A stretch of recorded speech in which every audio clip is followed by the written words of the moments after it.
មកសម្រាប់រឿងលើកនេះគឺថាសិងសុំហលតិចឯណា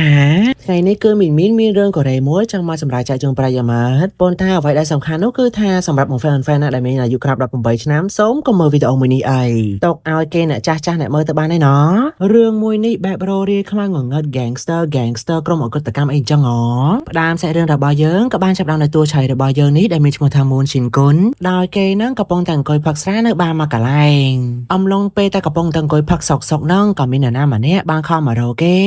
ហើយបរិសម្នាក់នោះខំមករកអាកូនឆៃយើងនេះដែលសារតាឡានរបស់គេខូចនោះលើបែបហ្នឹងហើយទៅឈិនកូនក៏បានសួរទៅកាន់បរិសម្នាក់ហ្នឹងវិញតើខូចកន្លែងណាចោះឡើងបែរជាបរិសម្នាក់ហ្នឹងមកឈប់ពីក្រៅអាកូនឆៃយើងបារហើយតួបរិសម្នាក់នេះគេមានឈ្មោះថាជេកសាច់រឿងរបស់យើងក៏បានកាត់មកដល់ពីអតីតកាលវិញដែលនៅពេលនោះតួស្រីរបស់យើងហ្នឹងគេកំពុងតែឈរជួសជុលឡានឲ្យតួប្រុសដោយសារតែការងាររបស់ឈិនកូនហ្នឹងគឺជាអ្នកជួសជុលឡានអីចឹងណានៅពេលដែលបានឆែកឆេរឡានបានមកផ្លែទៅឈិនកូនក៏បានប្រាប់មកកាន់តួប្រុសហ្នឹងថាមើលទៅម៉ាស៊ីនឡានរបស់គេនេះដូចជាអន់ថយខ្លាំងណាស់ភ្លាមនឹងផងដែរជេគេក៏បាននិយាយមកកាន់តួស្រីតើឯងធ្វើការងារជាអ្នកជួសជុលឡានតាមផ្លូវអញ្ចឹងអត់ខុសច្បាប់ទេហ៎ដោយសារតែឈិនកូនហ្នឹងគេមិនមានកន្លែងច្បាស់លាស់អីអញ្ចឹងហ៎និយាយជាមួយគេមកសុំមេសំខាន់ភ្នែករបស់គេនេះដៀងមកមើលកប៉េះគូរបស់ឈិនកូនអីណានិយាយជាមួយគេបណ្ដាចំណែកឯចិត្តរបស់គេនេះក៏គិតថាអូយដូចជាហៅដល់ហើយម្ល៉េះហើយជេគេបែរជានិយាយជាមួយនឹងតួស្រីយើងថាតើឯងដឹងពីវិធីរកលុយងាយស្រួលទេគឺថាគ្រាន់តែសបាយក៏បានលុយដែរឬបែបនឹងភ្លាមធ្វើឲ្យឈិនកូននេះគេពិតជាខឹងខ្លាំងណាស់ហេតុអីបានជាអបជែកម្នាក់នឹងមើលងាយគេខ្លាំងម៉ែក៏តែគេនឹងគឺជាប្រុសលក់ខ្លួនមែននៅពេលដែលជួសជុលឡានរួចជេក៏បានសួរមកកាន់តួស្រីថាអស់ប្រមាណនៅពេលនោះផងដែរឈិនកូនគេក៏បានឆ្លើយទៅវិញធម្មតាគឺអស់4ទៅ600ក៏ប៉ុន្តែលើកនេះគេសុំយកទៅ300បានហើយមានអ្នកណាទាំងអស់គ្នាហើយភ្លាមនឹងផងដែរអបជែកហ្នឹងបានដកលុយកដាស់$100ឡើងមកដុំចេញមកហ្នឹងក៏ដឹងថាគេគឺជាកូនអ្នកមានហើយចំណែកឯឈិនកូននេះក៏ឆ្លាតទៀតគេជួសជុលឡានមួយហ្នឹងគឺជួសជុលមិនឲ្យអស់នោះទេ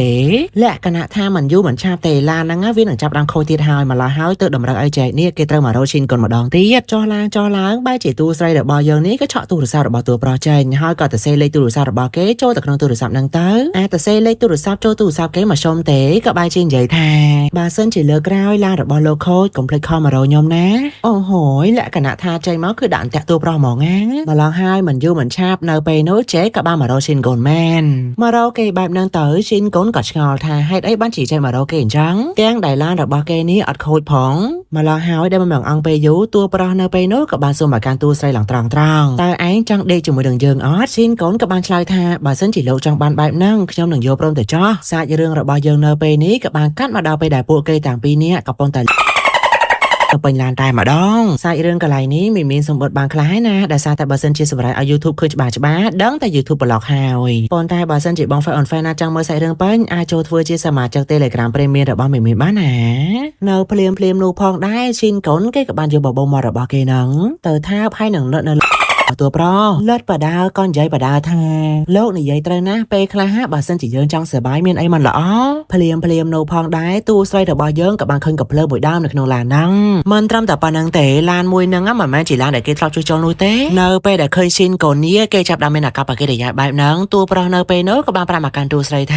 មានរឿងអីមែនបៀមតទៀតទៅបន្ទាប់មកទៀតមកទៅឈិនកូននេះគេក៏បានគិតថាតើតួប្រុសហ្នឹងគឺជាជនពួកប្រព្រឹត្តអកុតកម្មមែនក្រោយមកទៀតមកសាច់រឿងរបស់យើងនៅពេលនេះក៏បានបង្ហាញឃើញថាតួប្រុសនៅពេលនោះក៏បានចាត់ច្បាច់កតួស្រីនៅលើឡានដោយសារតែឈិនកូននេះគេមិនចង់មានតំណែងតំណងជាមួយនឹងតួប្រុសអីនោះទេចុះឡើងទៅបែរជាចែកនៅពេលនោះក៏បានយកដៃរបស់គេទៅស្ទាបនៅលើដើមទ្រូងរបស់តួស្រីហើយថែមទាំងនិយាយមកកាន់ឈិនកូនថាឯងគឺជាអ្នកចងខ្សែហើយយើងគ្រាន់តែជាអ្នកជួយស្រាយខ្សែតែប៉ុណ្ណោះបើសិនជាឈិនកូននេះគេមិនរៀបចំអន្ទាក់សម្រាប់តាក់ចែកនោះចែកគេក៏មិនធ្វើរឿងបែបนั้นជាមួយនឹងតួស្រីយើងដែរម្ល៉េះហើយចែកនៅពេលនោះក៏បានឲ្យតួស្រីរបស់យើងលុតចកងចោហើយក៏បានប្រាប់អាកូនឆៃយើងនេះបន្តទៀតទៅនៅពេលនោះទាំងអស់គ្នាអាកូនឆៃយើងនេះ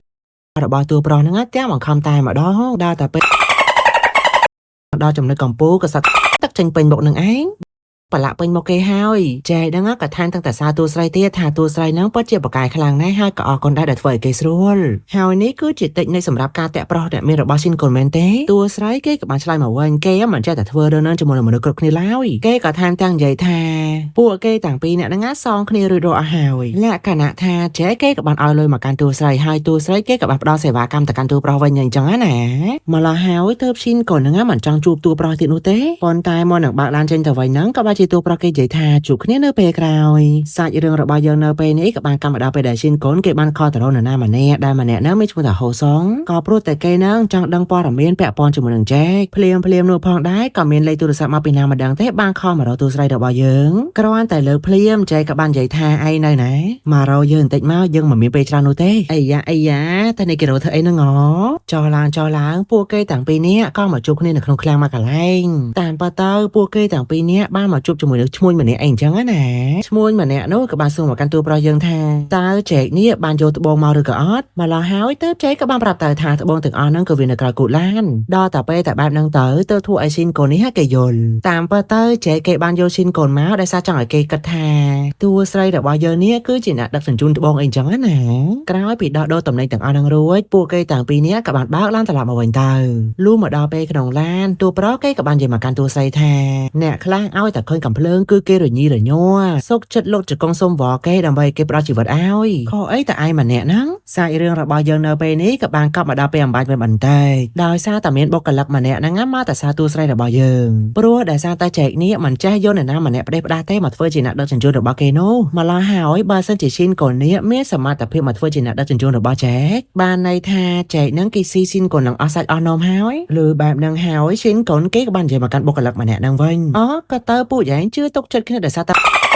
គ្រាន់តែនិយាយបែបហ្នឹងហើយនៅពេលនោះបុគ្គលិកម្នាក់ហ្នឹងក៏បានយកកាភ្លើងហ្នឹងមកចុងករបស់តួស្រីបារហើយចុងកគេហើយក៏ថែមទាំងនិយាយថាក្ដួយម៉ាក់ចង្រៃម៉ាក់អារោនៅដោយសារគេសោះមានមាត់អត់កម្រប់មែនភ្លាមហ្នឹងផងដែរចែកគេក៏បានមកធ្វើជាស៊ុបហេរ៉ូជួយអូនរបស់គេចាប់ដកកាភ្លើងពីបុគ្គលិកម្នាក់ហ្នឹងហើយក៏បានម៉ាត់បុគ្គលិកម្នាក់ហ្នឹងយកបដ ாய் ទៅម៉ាត់គេហើយក៏ថែមទាំងនិយាយជាមួយនឹងគេទាំងទុកមកឡើងសង្ហាថាលើក្រោយបើសិនជាឯងហ៊ានប៉ះពាល់របស់យើងតែបន្តិចយើងនឹងបាញ់សម្លាប់ក្រុមគ្រួសាររបស់ឯងម្ដងម្នាក់នៅទល់មុខឯងតែម្ដងហើយយើងនឹងសម្លាប់ឯងជាចុងក្រោយគេតើនៅអូហយចែកលយហ្មងហេតុផលហ្នឹងហើយទៅចែកហ្នឹងគេក៏ថាឈិនកូនហ្នឹងគឺជាមនុស្សដែលគួរឲ្យចាប់អារម្មណ៍នោះមិនធម្មតាប៉ុណ្្នឹងទេគេក៏មានសំណាងមកកាន់អាឈិនកូនដែរបើសិនជាតួប្រុសរបស់យើងឲ្យលេមកកាន់ឈិនកូនហើយឈិនកូនធ្វើតាមតួប្រុសរបស់យើងទៅតើឈិនកូនគេក៏ថាមិនដែរលុះតាមម្ដងតែធ្វើយ៉ាងណាឈិនកូននៅពេលនោះគេក៏បានជន់ហ្វ្រាំងឡានឈប់សិនហើយគេក៏បាននិយាយមកកាន់តួប្រុសវិញប្រហែលជាខ្ញុំ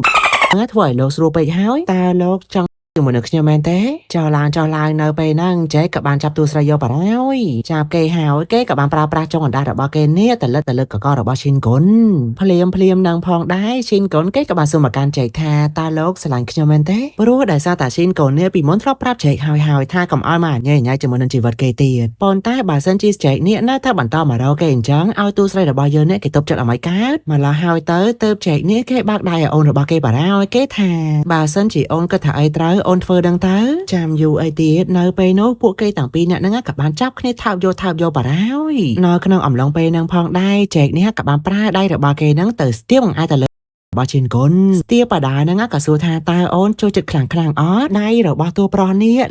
ភេទរបស់តួស្រីបាដាចំណែកឲ្យមាត់របស់គេនេះក៏ចិនជក់មាត់របស់ឈិនកូនអត់ដកអីអញ្ចឹងណាដល់តែពេលតែចោះឡានទៅបែរជាមកអង្គុយមកបាក់ឡានធម្មត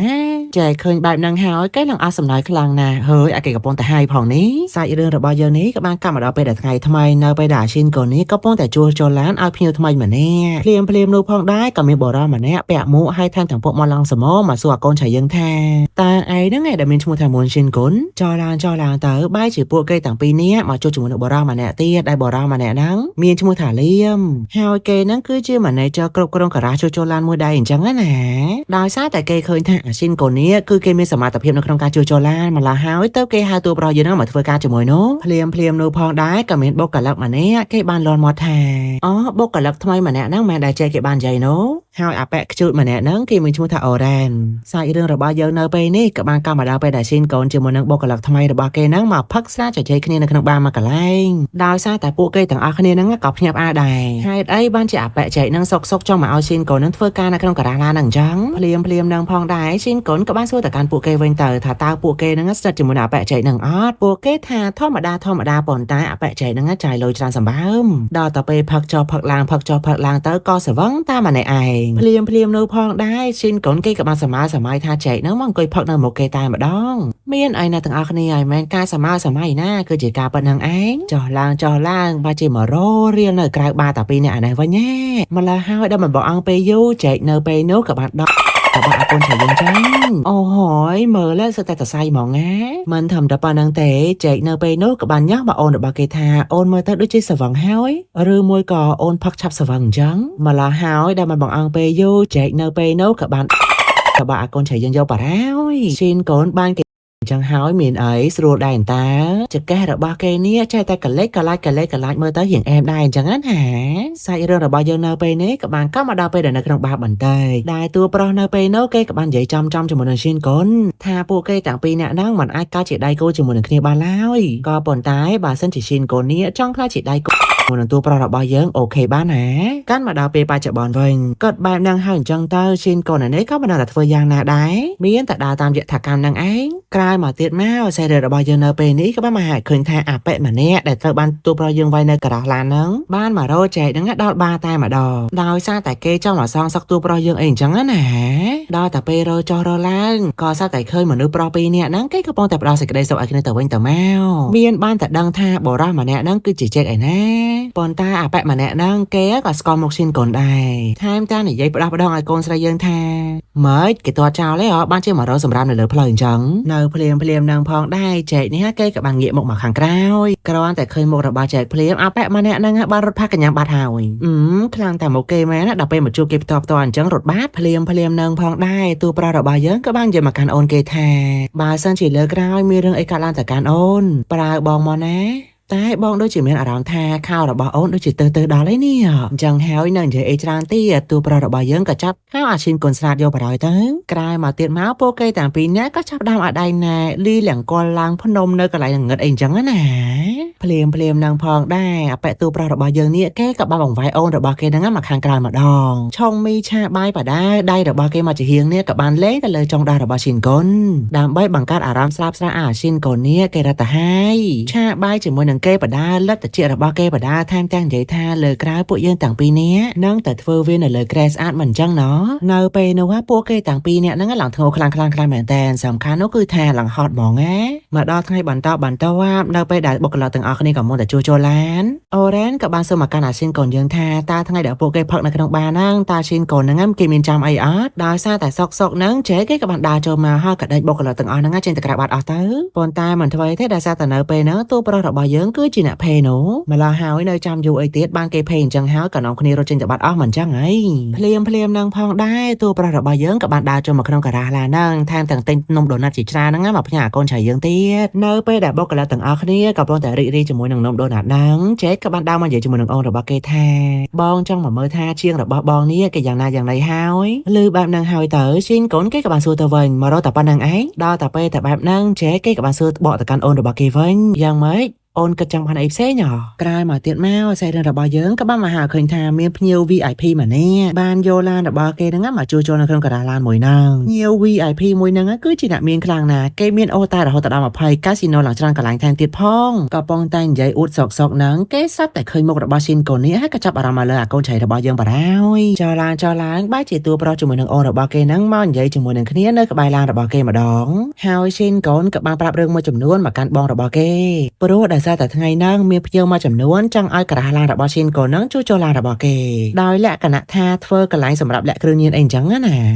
លឺអញ្ចឹងហើយទៅចេគេក៏បានសួរមកកាន់អូនរបស់គេតែនៅពេលដែលអូនជួសជុលឡានតាមផ្លូវអូនមិនដែលជួបរឿងបែបហ្នឹងទេឬក្រោយមកទៀតមកចេក៏បានបកស្រាយប្រាប់ថាបើសិនជាអ្នកជួញដូរគ្រឿងញៀនប្រប្រកាសគេមិនធ្វើអញ្ចឹងឡើយគេមានខ្សែមានអីរបស់គេហើយដូច្នេះហើយការជួញដូរលក់គ្រឿងញៀនរបស់គេហ្នឹងគេមិនខ្លាចអ្វីទាំងអស់មានតែគូសត្រូវលក់គ្រឿងញៀនដូចគ្នាទេដែលគេខ្លាចរឿងហ្នឹងនោះសាច់រឿងរបស់យើងនៅពេលនេះក៏បានខំមកដល់ពេលដែលតួប្រុសរបស់យើងនេះកំពុងតែអង្គុយនិយាយទូរស័ព្ទជាមួយនឹងក្រុមការងាររបស់គេម្ដងដោយពួកគេទាំងពីរនាក់ក៏កំពុងតែអង្គុយនិយាយពីរឿងភ្ញៀវ VIP អាប៉ែ Harry នោះដោយសារតែដៃគូធ្វើការងាររបស់អាប៉ែហ្នឹងគឺជាមនុស្សដែលចេះគេកំពុងតាមរកនឹងឯងអញ្ចឹងហើយបើសិនជាចង់តាមរកដៃគូសត្រូវរបស់គេត្រូវតែសួរព័ត៌មានពាក់ព័ន្ធជាមួយអាប៉ែ Harry នេះឲ្យច្បាស់សិនមិនត្រឹមតែប៉ុណ្្នឹងទេមិត្តភក្តិរបស់តួប្រុសយើងនេះក៏ថែមទាំងនិយាយថាអាប៉ែ Harry ហ្នឹងចូលចិត្តតែប្រុសក្មេងៗទេឬបែបហ្នឹងហើយចេះគេក៏បាននិយាយថាគេដឹងហើយគេឃើញផ្ទាល់ភ្នែករបស់ របស់គេហើយសាច់រឿងរបស់យើងនៅពេលនេះក៏បានកម្មមកដល់ពេលដែលឈិនកូនគេកំពុងតែដើរម្នាក់ឯងនៅតាមផ្លូវម្ដងដើរហើយក៏គិតពីរឿងជីវិតរបស់គេនឹងថាតើគេកំពុងតែធ្វើហ្នឹងគឺត្រូវឬមួយក៏ខុស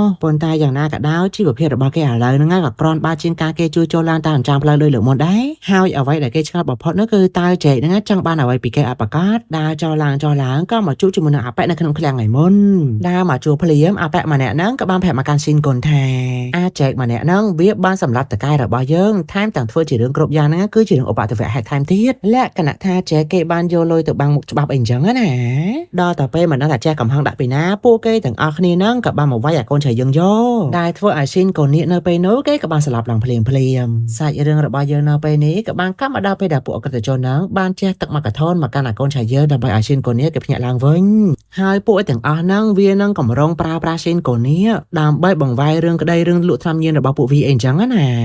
លើបែបហ្នឹងហើយទៅឈិនកូនគេក៏បាននិយាយថាគេមិនបានលក់ថ្នាំញៀនឲ្យចេកនោះទេប៉ុន្តែឈិនកូនក៏អរគុណដែរដែលអាប៉ែម្នាក់ហ្នឹងប្រាប់គេថាខ្លួនគឺជាអ្នកលក់គ្រឿងញៀននោះនៅពេលដែលត្រូវគេឌឺដល់អញ្ចឹងទៅអាប៉ែម្នាក់ហ្នឹងក៏បានវាយឈិនកូនយកបរោយថែមទាំងនិយាយលក់លុយមកកាន់ឈិនកូនថាម៉េចថ្ងៃហ្នឹងអត់មានចេកមកជួយទេអីបន្ទាប់មកទៀតមកជនអក្រិតជនម្នាក់ហ្នឹងក៏បានប្រាប់មកកាន់អាកូនចៅយើងថាគេហ្នឹងបានដាក់ថ្នាំមកកាន់ឈិនកូនថែមទៀតអញ្ចឹងហើយនៅពេលដែលថ្នាំហ្នឹងជ្រាបឈិនកូននេះគេនឹងមានអារម្មណ៍ថាស្រួលខ្លាំងណាស់ហើយមើលទៅនោះអូសង្ស័យថាពួកហ្នឹងមានកម្រងចង់ចាប់រំលោភឈិនកូនហ្មងនៅក្នុងខណៈពេលហ្នឹងផងដែរតួប្រុសរបស់យើងក៏បានដើរចូលមកឡាសង្ហាដើរចូលមកហើយក៏បាននិយាយថាដំបងឯងតម្រង់កំភ្លើងរបស់ឯងហើយលើកនេះឯងចង់តម្រង់ក្តោរបស់ឯងម្ដងហ៎យើងមិនយល់សោះថាហេតុអីបានជាមនុស្សសម្រាប់ដូចជាឯងនេះរមាស់ម៉េចចូលចិត្តតែដំបើមិនឈឺយកឈើចាក់និយាយចាប់ហើយក៏ប៉ាំងស្លាប់មួយស្ដោបាញ់សម្លាប់គេហើយក៏ថែមទាំងនិយាយពមៀនគេម្ដងទៀតយើងធ្លាប់ប្រាប់ឯងហើយតាថាកុំឲ្យប៉ះរបស់យើងឲ្យសោះនិយាយចាប់ហើយអាប៉ែឈរម្នាក់ហ្នឹងនៅចាំអីទៀតប៉ាំងស្លាប់ម្នាក់ទៀតទៅអូហើយបែបនេះហើយដែលគេហៅថាបរោះដើមទ្រូង5ហាត់ណាហ៊ានធ្វើហ៊ានទទួលហ៊ានផ្លោះលបងគេហ៊ានចាប់គុកដែរប៉ុន្តែចម្លែកអីដែលឈិនកូនណែវិញនៅពេលដែលគេឃើញចេកមនុស្សនៅមកគេអញ្ចឹងហើយបែរជាគេមានអារម្មណ៍ថាដូចជាចង់សើចទៅវិញមិនត្រឹមតែប៉ុណ្្នឹងទេបេះដូងរបស់គេនេះពិតជាលូតញាប់ខ្លាំងណាស់ឬមួយក៏មកពីឥទ្ធិពលឆ្នាំនឹងទេដឹងឃើញបែបហ្នឹងហើយអញ្ចឹងទៅតួប្រុសរបស់យើងនេះទៅទប់ចិត្តអាម៉េចកើតគេក៏បានដើរទៅរកអូនរបស់គេហើយថែមទាំងនិយាយថាអូនកំពុងតែមានអារម្មណ៍មែនទេឈិនកូននៅពេលនោះក៏បានស្ដីមកកាន់ចែកនេះលោកធ្វើអីហ្នឹងលោកទៅតែនៅណាប្រយ័ត្នតែបលីមកឃើញចោះឡើងមានតែបានស្ដាប់ឯណាចែកនៅពេលនោះគេក៏បានសាទខោរបស់ឈិនកូនហើយរបស់គេមកសាប់យកដល់គេបានយកដៃរបស់គេមួយចំហៀងនេះទៅខ្ទប់មករបស់ឈិនកូនថែមទាំងនិយាយថាអូនកុំនិយាយច្រើនពេកចាំបងជួយឬបែបហ្នឹងហើយទៅទប់អារម្មណ៍ខ្លួនឯងអាម៉េចកើតនៅពេលនោះពួកគេទាំងពីរនាក់ហ្នឹងក៏ចាប់ផ្ដើមខីគ្នាទៀតហើយខីបដាចែកក៏បានសួរមកកាន់ឈិនកូនបដាថាអូនចូលចិត្តរបស់មែនទេឈិនកូននេះមានតែបានឆ្លើយឯណាមាត់របស់គេរវល់តែថើបគ្នាជាមួយនឹងចែកនោះចំណែកឯផ្នែកខាងក្រៅនៃរាងកាយរបស់គេវិញក៏កំពុងតែស្រួលខ្លាំងណាស់ដែរស្រួលចុះស្រួលឡើងបាញ់ទឹកឡើងឆ្វាយទៅនឹងតែម្ដងនៅពេលដែលគេចេញទឹករួចអញ្ចឹងទៅចេះក៏បានសួរមកកាន់អូនរបស់គេថាមិនឲ្យអូនពេញចិត្តអត់ឈិនកូននិយាយតាំងតណ្ហាក្រាស់ថាអត់ទេគេចង់បានទៀតមកឡើយហើយមិនដឹងតែធ្វើយ៉ាងណាពួកគេទាំងពីរនាក់ក៏បានត្រឡប់ទៅផ្ទះរបស់ឈិនកូនបរហើយទៅមកដល់ផ្ទះតាពីរនាក់អញ្ចឹងហើយចាំបាច់ពាក់កៅអៅដោយលើមុនអីមានតែស្រាក់យោនឹងឯងនៅពេលនោះផងដែរតួប្រុសរបស់យើងហ្នឹងគេក៏បានប្រើប្រាស់ខ្លួនរបស់គេហ្នឹងទៅកកិនឯនឹងខ្លួនរបស់អូនគេថែមទាំងយកអណ្ដាតរបស់គេនេះលិតតាំងពីចុងពោះរហូតដល់ដើមកនៅពេលនោះផងដែរតួប្រុសហ្នឹងគេក៏បានថើបសេកភេទរបស់ឈិនកូននេះយ៉ាងម្ដងមួយអស់ពីថើបសេកភេទហើយក៏ថើបជើងរបស់គេម្ដងអីអញ្ចឹងណានៅពេលនោះផងដែរឈិនកូននេះគេក៏បានកលាប់ឡើងមកលើតួប្រុសរបស់គេវិញឡើងហើយក៏គិតនៅក្នុងចិត្តថាអូយបើសិនជារបស់វាចូលខ្លួនអញដឹងតែអញងាប់ជាមិនខានហើយដោយសារតែរបស់តួប្រុសនេះវាធំពេកប៉ុន្តែដឹងជាកាត់អីច្រើនទេបើសិនជាពេលនោះគឺថាដល់ចំណុចកំពូលទាំងពីរអ្នកហើយមកឡោះហើយមិនដឹងតែធ្វើយ៉ាងណាមានតែឡើងអុកទៅលើតួប្រុសយោនឹងឯងសាច់រឿងបន្តអាចចូលធ្វើជាសមាជិក Telegram Premium របស់មីមីបានណាសាច់រឿងរបស់យើងនៅពេលនេះក៏សូមស្លេះតប៉ុណ្្នឹងសិនអូហើយបងហ្វេអនហ្វេមិនដែរបន្ទាប់ពីមើលរឿងមួយនេះហើយមានអារម្មណ៍ថាតិចក្តៅអត់ឬមកក៏ងុំអត់តែដូចតែនិយាយចឹងណាសម្រាប់បងហ្វេអនហ្វេណាដែលមានអាយុក្រោម18ឆ្នាំសូមក៏មើលរឿងមួយនេះឲ្យសោះហើយបើសិនជាចង់មើលសាច់រឿងពេញអាចចូល ធ្វើជាសមាជិក Telegram Premium របស់មីមីនបានសាច់រឿងនៅក្នុង YouTube នេះប៉ុណ្ណឹងទេប៉ុន្តែនៅក្នុង Telegram នោះលើនឹង10ដងទៅទៀតហ្នឹងហើយសូមបង fan ចុច like subscribe ក៏ដូចជាជួយ comment ម្នាក់មួយផងបើសិនជាគិតថារឿងមួយនេះវាល្អមើលហើយមីមីនក៏ចង់ឲ្យបង fan ជួយ follow Facebook របស់មីមីនម្នាក់មួយផងណាសម្រាប់អ្នកដែលចង់ឧបត្ថម្ភមីមីនជាសាច់ប្រាក់អាចឧបត្ថម្ភបានតាមរយៈ ABA ដែលមីមីនដាក់លើវីដេអូក៏ដូចជានៅក្នុង description ផងដែរអរគុណទាំងអស់គ្នាដែលបានចំណាយពេលវេលាតាមដានទស្សនារឿងដ៏រ៉ូរៀលមួយនេះជួបគ្នានៅភាគក្រោយនៅពេលវេលានឹងម៉ោងដងបាយបាយអញញ